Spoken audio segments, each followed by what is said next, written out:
तो हमेशा की तरह आज भी आप लोगों से शेयर करूंगी आसान और टेस्टी रेसिपी। आलू प्याज और बची हुई ब्रेड से बनाएंगे ये मज़ेदार से स्नैक्स जो कि खाने में बहुत ही टेस्टी हैं। बिस्मिल्लाहिर्रहमानिर्रहीम, अस्सलामुअलैकुम। खुश रहें, आबाद रहें, जहाँ भी रहें, हैप्पी रहें और हेल्दी रहें। तो मैं हूँ फ़ाइज़ा और वेलकम करती हूँ आपको चटपटे पकवान में।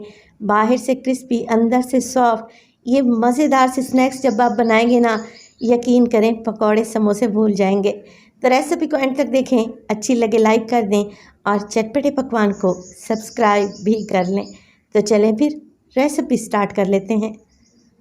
तो इस मज़ेदार सी रेसिपी को बनाने के लिए सबसे पहले तो हमें चाहिए होगी ब्रेड। ब्रेड के मैं यहाँ पर 5 से 6 स्लाइस लूँगी। छोटे साइज़ के हैं, बड़े साइज़ के हैं तो 4 अदद स्लाइस भी ले सकते हैं। अब देखें, बाज़ औक़ात घर में डबल रोटी बच जाती है, बासी हो जाती है और बच्चे बड़े शौक़ से नहीं खाते, तो उस डबल रोटी का आप आसानी से इस्तेमाल कर सकते हैं। ब्रेड के किनारे काट लें और इन्हें ब्रेड क्रम्स बनाकर फ्रीज़ कर लें। 6 माह के लिए बिल्कुल भी ख़राब नहीं होंगे। अब देखिए, यहाँ पर ब्रेड के स्लाइसेस के ऊपर डालने लगी हूँ मैं 1/4 कप के बराबर पानी। आप लोग दूध भी ऐड कर सकते हैं। बस पानी इतना ही डालेंगे कि ब्रेड हल्की सी नरम हो जाए। बहुत ज़्यादा पानी आप लोगों ने शामिल नहीं करना, वरना ये स्नैक्स आप लोगों से हैंडल ही नहीं होंगे। हल्का सा ब्रेड को मैंने तोड़ लिया है, इसे एक साइड पे रख दें। इसके अलावा मुझे चाहिए होंगे आलू। 3 मीडियम साइज़ के आलू हैं, कच्चे आलू का इस्तेमाल कर रही हूँ और पानी में मैंने इन्हें भिगो कर रखा है ताकि इनका कलर काला ना पड़े। चलें जी, पहले इनको आप लोगों ने इस तरीके से काट लेना है कि पतले पतले से स्लाइस कर लें। इसके बाद हमने इसके डॉट्स काटने हैं, छोटे छोटे से क्यूब्स बनाएंगे, बहुत ही क्यूट से। तो किसी तेज़ छुरी का इस्तेमाल करते हुए आप लोगों ने आलू के इस तरीके से छोटे छोटे क्यूब्स काट लेने हैं। कोशिश करें एक ही साइज़ के कटें ताकि जब हम इन्हें फ्राई करें तो ये जल्दी से फ्राई करते वक्त ही गल जाएं, सॉफ्ट हो जाएं।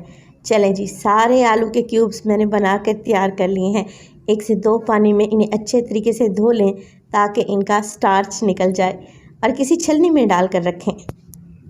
ब्रेड को रखे हुए 5 से 7 मिनट गुजर चुके हैं। अब इसमें डालूंगी 2 मीडियम साइज़ के प्याज, जिन्हें मैंने स्लाइस कर लिया है और हाथों की मदद से हल्का सा मसल कर इनके लच्छों को अलहदा कर लिया है। अब जो आलू हमने काट कर रखे हुए थे वो भी शामिल कर देंगे। साथ के साथ 1 टीस्पून में नमक भी डालने लगी हूँ। नमक डालने से प्याज अपना पानी छोड़ेंगे और हमें पता चलेगा कि हमने कितनी बाइंडिंग रखनी है इस बैटर की।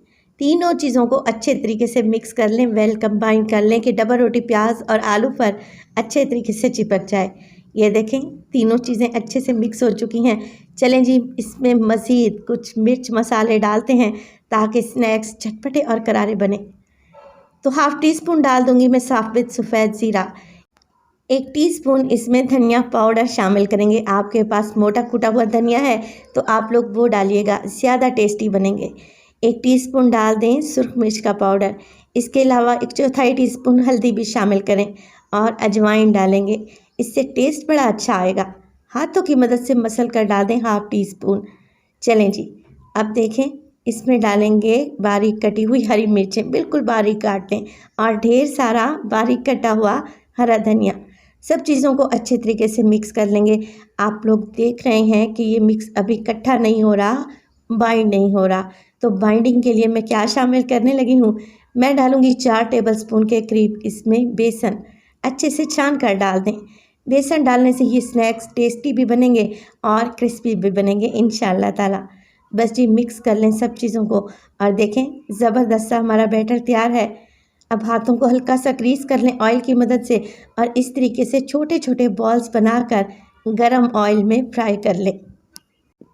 तो ऑयल को आपने मीडियम टू लो फ्लेम पे गरम करना है। जितना लो फ्लेम रखेंगे ये स्नैक्स उतने ही क्रिस्पी और शानदार बनेंगे। और हमने कच्चे आलू का इस्तेमाल किया है तो आलू भी तो अंदर तक पक जाने चाहिए, लिहाजा लो फ्लेम पे आप इन्हें फ्राई करें। 1 से 2 मिनट के लिए इन्हें बिल्कुल भी ना छेड़ें। 2 मिनट के बाद आप इनकी साइड को चेंज करें और उलटते पुलटते हुए आप इन्हें फ्राई कर लें। ये मज़ेदार से स्नैक्स फ्राई करने का टाइम है 7 से 8 मिनट तकरीबन आप इन्हें फ्राई करेंगे, तभी आलू अच्छे तरीके से अंदर तक पकेंगे और ये स्नैक्स क्रिस्पी और शानदार बनेंगे। ये देखें, कितना अच्छा सा गोल्डन कलर आ गया है। बस जी, इसी तरीके से सारे स्नैक्स आप लोगों ने बनाकर तैयार कर लेने हैं। आलू प्याज के पकौड़े तो आप लोगों ने बहुत बार बनाए होंगे। एक दफ़ा इस टेस्टी स्नैक्स को बनाकर देखें, यकीन करें आपको खाकर मज़ा आ जाएगा। इसको सर्व करेंगे धनिया पुदीने की चटनी के साथ। तो रेसिपी ट्राई करें और अपना फीडबैक दें कि आपको मेरी रेसिपीज़ कैसी लग रही हैं। अपना बहुत सारा ख्याल रखिएगा। फ़ाइज़ा को अपनी दुआओं में याद रखिएगा। मुझे दीजिए इजाज़त। टिल देन, अल्लाह निगहबान।